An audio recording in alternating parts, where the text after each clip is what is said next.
This is 3 News Daily. Hello there, everyone. Welcome back to 3 News Daily on this Wednesday, October 18th. Thank you for being with us here in Northeast Ohio. I'm Stephanie Haney, and we're starting this afternoon in Washington, D.C., where Ohio Representative Jim Jordan lost a second vote to become the next Speaker of the House. He got less votes in his second try today than he did in the first one yesterday, shy of the 217 Republican members he needed to get elected. Today, he was 18 votes short, and 22 Republicans voted against him. Congress has been in chaos since the previous Speaker, Kevin McCarthy, was voted out of leadership 15 days ago. For now, Representative Patrick Mahenry is serving as temporary Speaker, but his powers are limited. We will keep you posted as the voting continues. Meanwhile, as conflict between Israel and the Hamas militant group continues in the Middle East, President Joe Biden visited the region today, offering support to the Israeli community while suggesting that they should be mindful not to be blinded by rage in their response in Gaza. Heading there soon will be founder and president of the Edwin's Leadership and Restaurant Institute, Chef Brandon Krostowski. He's leaving Northeast Ohio to head there on Sunday to help feed people who need it in that area. Krostowski traveled to Poland earlier this year to help refugees escaping the Russia and Ukraine conflict, and he says that experience will help him this time around. I'm not Jewish. I don't have roots in Israel. I do know people who are, but I don't care if this was happening in Ghana or this was happening in South America. This is like wrong. And so we're going to support those who are doing something right. Krostowski is traveling there with the Courage Kitchen Group. That's a nonprofit in Tel Aviv, Israel, working to supply food to the people there. Now we have a major update for you in the murder case of Natalee Holloway. Today, a U.S. federal judge said that the chief suspect in her 2005 disappearance admitted he killed her and disposed of her remains and has agreed to plead guilty to charges he tried to extort money from the teen's mom years later.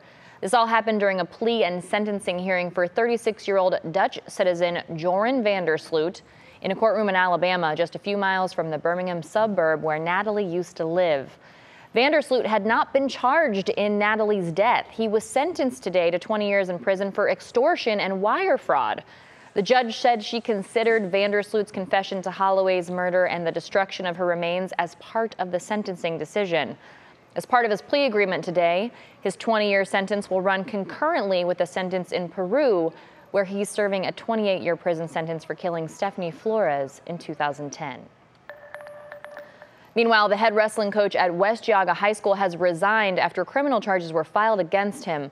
38-year-old Carmen Russo is now facing charges for allegedly possessing criminal tools and engaging in prostitution.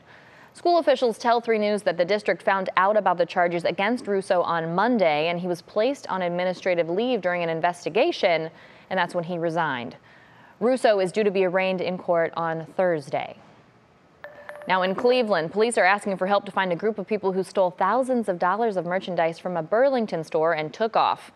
This was on October 4th at the Burlington store on Lorraine Avenue. Police say 5 suspects grabbed the items and ran out a back emergency exit and then drove away in a gray Hyundai Sonata.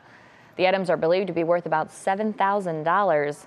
If you know anything, you are asked to call Cleveland police. Now in Cuyahoga County, the debate over building a new jail in Garfield Heights is picking up again. Tonight, a community group is holding a rally at the Garfield Heights Library in hopes of stopping the project.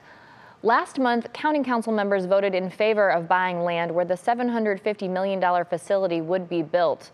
Those who oppose the plan say they want to see a new jail built closer to downtown or renovation of the building that already exists. All right, let's talk Browns now. It's a question people have been asking for weeks. Will quarterback Deshaun Watson play in the next Browns game? Well, he addressed the media at a press conference today before the team started practicing. He said things are still, quote, up in the air and he's recovering from his injury, which he described as a 4 to 6 week type injury with a micro tear in his rotator cuff. Now, it's been 3.5 weeks since he got injured, so Sunday could be 4 weeks. He said that he implied he could return to play in this Sunday's game. The Browns will take on the Indianapolis Colts on Sunday, and that kickoff is at 1 p.m. Now, in Brook Park, City Council passed new legislation during last night's council meeting aimed at protecting sports officials and referees in the city. Under the new ordinance, people who get into a physical altercation with a sports official or cause harm to a referee could now face a misdemeanor charge. City leaders say they're hoping this will encourage people to respect game officials and create a positive experience at sporting events. Now, we are just weeks away from Ohio's November election, which takes place on November 7th. And this afternoon, a new poll from Baldwin Wallace shows that a majority of Ohioans are in favor of passing issues 1 and 2, key issues on the ballot. According to a survey from the BW Community Research Institute, 58% of Ohioans say they are in favor of issue 1, which would protect abortion rights here in Ohio. And 57% are in favor of issue 2, which, if passed, would legalize recreational marijuana use for adults in Ohio.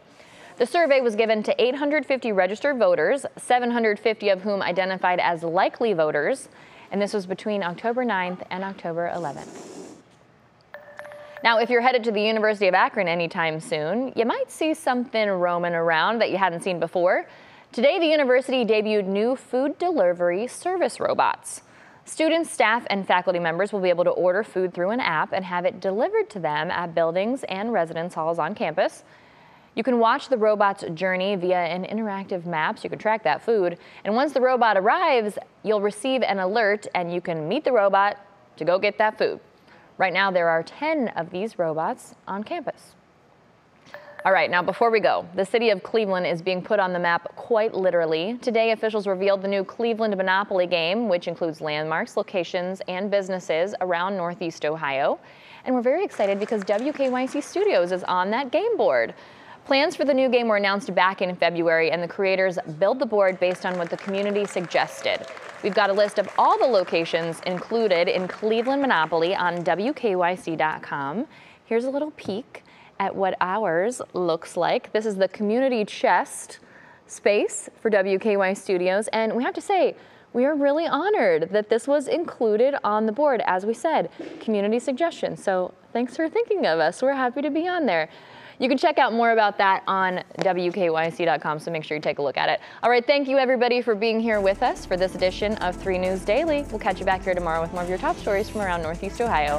Have a beautiful Wednesday.